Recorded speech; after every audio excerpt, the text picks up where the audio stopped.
Good day, here are today's top stories from the Pna Headlines. We begin at the nation's top office. Malacanang says the government may be compelled to inspect all bridge projects in the country following the collapse of the Cabagan-Santa Maria Bridge in Isabela Province in late February. Communications Undersecretary and Palace Press Officer Claire Castro says the administration may tap the Department of Public Works and Highways and local government units to inspect all bridges and ensure that the under-designed Isabela Bridge will not be duplicated. President Ferdinand R. Marcos Jr. earlier said a design flaw in the passage of heavy-loaded trucks through the bridge led to its collapse. The president did not dwell on who to blame and instead called to concentrate on fixing the problem. Castro questioned why the project pushed through despite its flaws. She says the government will investigate and determine if corruption was involved in the flawed project and whether people from previous and current administrations should be held liable. The construction of the Cabagan-Santa Maria Bridge began in November 2014 during the administration of President Benigno Aquino III and continued during the Duterte administration. It then underwent retrofitting in 2023. Shifting gears now, the city government of Manila has suspended face-to-face afternoon classes in public schools on this Friday due to scorching heat. In an earlier advisory, the Manila Public Information Office says there would be no afternoon classes from preschool to high school, including senior high school. On the other hand, private schools and higher educational institutions may suspend their afternoon face-to-face classes at their own discretion.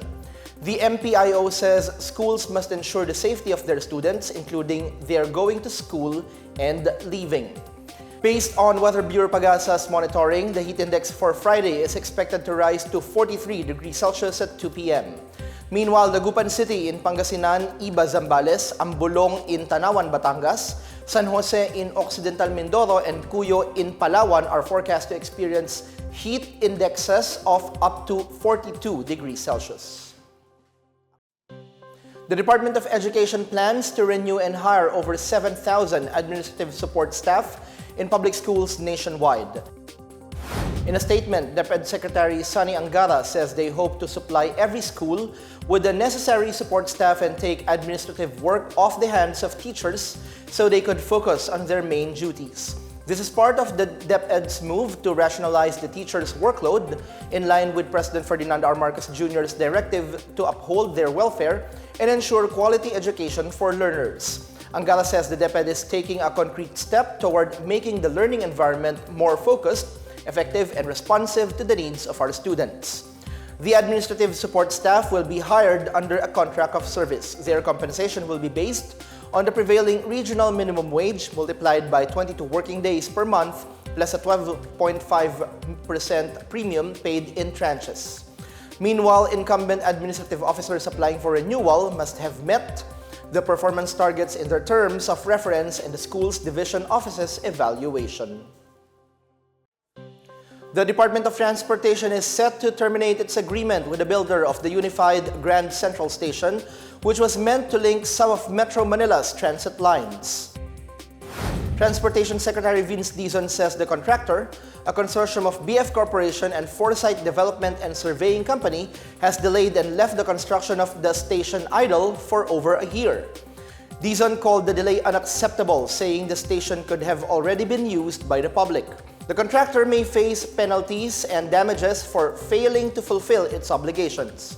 At the same time, Dizon says they will investigate supposed delays in payments from the government to the contractor. Meanwhile, the DOTr is exploring alternative means under the Government Procurement Act or the Public-Private Partnership Code to fast-track the project. The unified Grand Central Station is located in North EDSA, Quezon City.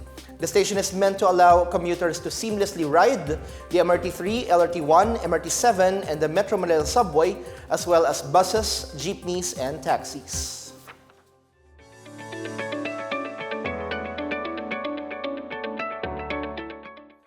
Moving to business headlines, Finance Secretary Ralph Rector expressed optimism over the 2.6 million additional jobs created for Filipinos, particularly the increase in youth participation in the labor market.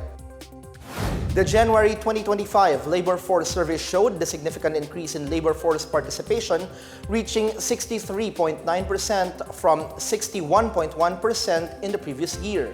Rector praised the government's action and strategic reforms for unlocking the full potential of the demographic. He says the government is expanding opportunities and empowering the youth workforce to drive innovation, productivity, and growth. Overall, the total number of employed Filipinos in January 2025 reached 48.5 million, higher than the 45.5% recorded a year ago. Meanwhile, the Department of Agriculture has set a new maximum suggested retail price for pork in wet markets across Metro Manila effective March 10. The new pork prices are set for 358 pesos per kilo for Kasim and 380 pesos for Liempo. The MSRP for Sabit Ulo or the pork price passed to retailers will be at 300 pesos per kilo. According to DA Secretary Francisco Tiulaudel Jr., this action aims to stabilize pork prices as the industry continues to suffer losses from African swine fever. Samahang Industriya ng Agrikultura Executive Director Jason Cainglet, meanwhile, says hog industry stakeholders have agreed with the MSRP. And for our final story, San Miguel-backed new NAIA Infrastructure Corporation has partnered with Collins Aerospace to modernize and enhance passenger experience at the Ninoy Aquino International Airport.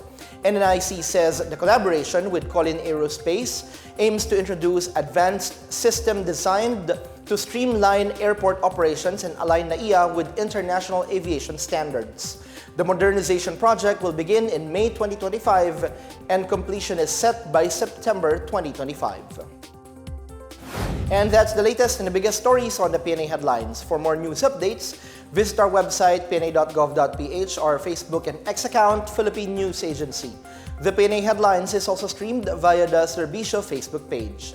You may also watch the PNA Headlines through the Philippine News Agency's YouTube account and via the News and Information Bureau website under PNA News. I'm Bench Bondok. This is the PNA Headlines, bringing stories that unite the nation.